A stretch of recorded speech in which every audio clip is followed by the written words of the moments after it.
SGC here, and we're back for comics time. First up, Spider-Gwen number 10. A lot of things happen. So with that whole event thing with Spider-Woman, we figure out that her powers are now capsule formed, and I still don't understand why it's like that. And now she's being hunted because Kraven's around, and I really enjoy seeing old foes but reimagined for this world. And Kraven Hunter, awesome stuff. Can't wait to see a full confrontation, and then it's fun. Art is consistent. Only complaint is that the whole event, really, if you don't read it, it's sort of weird to go back into this. So there's that. But I mean, enjoy the style, enjoy the world. Gonna keep reading it. So can't wait for the next one. So the Mighty Thor number 9. A lot of things happen. We have the fight with Silver Samurai. We meet this chick, and she's crazy, and she's fighting Dario Argo, and then we figure out that his life is connected to this huge asteroid, and things are gonna go nuts now that Thor has to save him. What's gonna happen with that? I mean, all this time she's been hating on him. He's done so much bad stuff, and now she has to save him to save everybody else, sort of thing. I mean, it's typical storyline in a sense where been there, done that, but I mean, I appreciate for what it is. And there's a lot of action this issue. It was good, art was consistent, story just floating sometimes, but I enjoyed it for what it is. So yeah, I can't wait for the next one.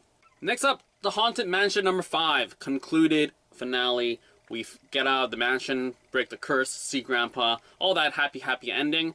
And yeah, it is what it is. I don't really know why I got into this.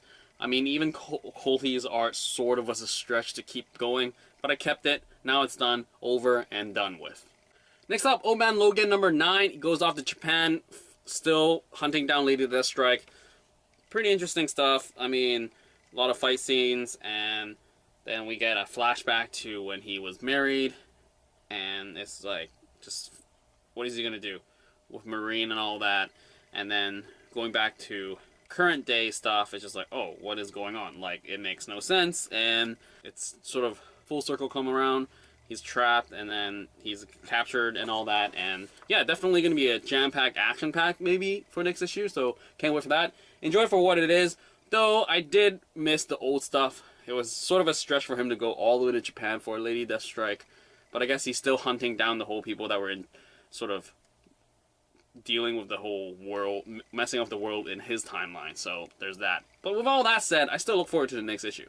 East of West 28, a tad slower than the last issue, tons of action last issue. Now we're slowing it down, go back to Death again, him and that eye thing, and then this band of like cyborg, mentally estranged guy. Like, I mean, he knows he's in a body, but he's crying out sometimes, and then he talks in a different voice, I assume. And all that for the kid. The kid's doing his thing, and is Death gonna reach him in time? Who knows? Really drastic change from last issue.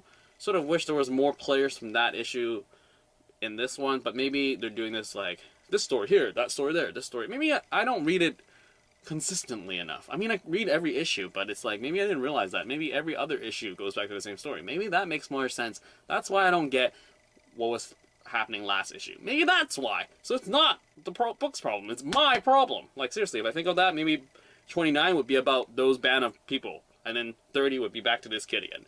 Maybe. This just feels like it's all Ringside number 5 all over again. Like, holy crap, what is wrong? So yeah, with all that said, look forward to the next issue. Hopefully, it'll be something I remember. I mean, I'm gonna remember 27 for sure, because that was epic. 28, I'll remember. Maybe going forward, I'll remember more and more of the story.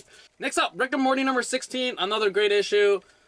I mean, it's solid all around. We got the kids going out and meet this Doctor Who type of character, and just things are happening. Rick's trying to do something good, and obviously, it's not working out.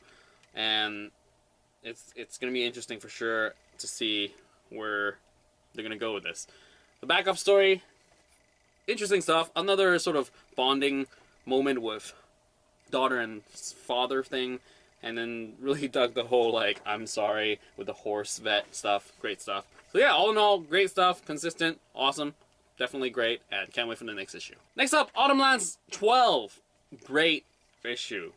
Following up with the whole finding of these stone maidens. We figure out how they became to be and stuff like that. And then why they are the way they are. And then obviously something bad happened. I don't know what. And then things goes nuts. And then the story ends. It's just like, wow.